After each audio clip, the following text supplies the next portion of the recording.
बाबा जुमदेव जी ने हम सभी सेवकों को तत्व शब्द नियम से चलना सिखाया है। अगर हम बाबा के तत्व शब्द नियम से चले तो हमारे कर्म भी अच्छे ही रहेंगे, और कर्म अच्छा तो सब अच्छा, कर्म बुरा तो सब कुछ बुरा। कहते हैं कर्मों का फल हमें उसी तरह ढूंढ लेता है जिस तरह एक बछड़ा हजारों गायों के बीच अपनी माँ को ढूंढ लेता है। कर्म फल इंसान को भोगना ही पड़ता है। हमारे किए गए कर्म हमें ढूंढ ही लेते हैं, फिर चाहे वो कर्म अच्छे हो या बुरे हो।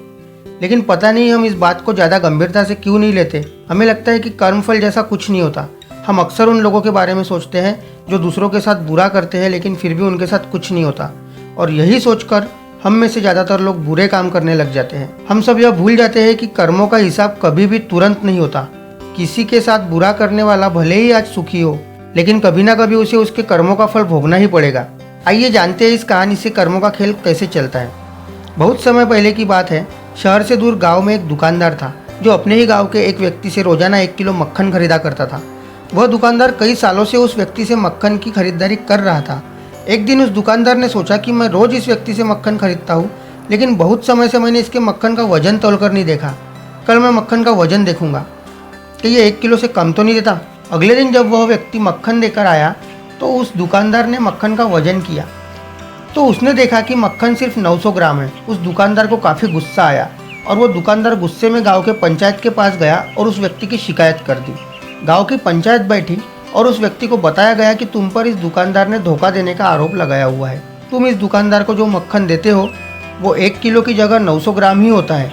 क्या तुम्हें अपनी सफाई में कुछ कहना है? इस पर वो व्यक्ति बोलता है, सरपंच जी, मैं तो एक गरीब आदमी हूँ, मेरे पास वजन तोलने के लिए सही माप नहीं है।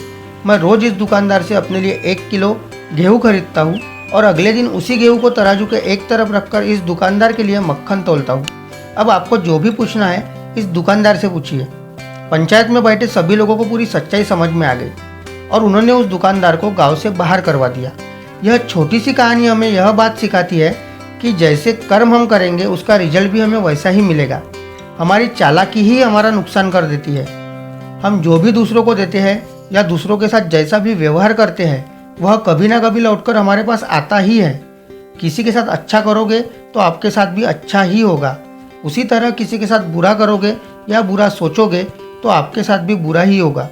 जिस तरह दुकानदार को अपनी ही चालाकी से नुकसान झेलना पड़ा, उसी तरह हमें भी अपने कर्मों की वजह से कभी ना कभी नुकसान झेलना ही पड़ता है। दूसरों के साथ बुरा करके हम 1, 2 या 10 बार बच सकते हैं, लेकिन एक ना एक दिन उसका परिणाम हमें भुगतना ही पड़ता है। हम अपने कर्मों के फल से कभी नहीं भाग सकते। बुरा करने वालों के साथ बुरा ही होता है, फिर चाहे वह आज हो या आने वाले 1 साल बाद। उसी तरह अच्छा करने वालों के साथ हमेशा अच्छा ही होता है। कई बार हमें लगता है कि दूसरों के साथ गलत करके हम बच जाएंगे, लेकिन ऊपर वाला हर किसी के कर्मों को देखता है और उनका हिसाब भी रखता है, और ज़रूरत पड़ने पर हिसाब बराबर भी कर देता है। इसलिए कभी भी गलत काम मत करो और ना ही कभी यह सोचो कि उल्टे सीधे काम करके हम बच जाएंगे। ज़िंदगी को बेहतर तरीके से जियो, ईमानदार बनो।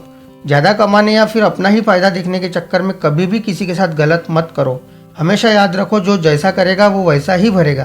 तो चलिए दोस्तों, मिलते हैं नई एनर्जी के साथ नए वीडियो में। तब तक अच्छा सोचिए, अच्छे कर्म करिए और साथ में हमारे चैनल को सब्सक्राइब करके वीडियो को लाइक करें और ज़्यादा से ज़्यादा शेयर करें। नमस्कार जी, सभी सेवकों को मेरा आदरपूर्वक नमस्कार।